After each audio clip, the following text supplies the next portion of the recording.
Excuse me, sir.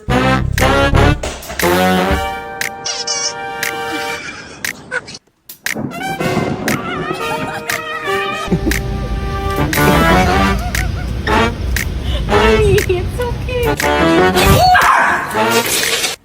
Thanks, Calvin.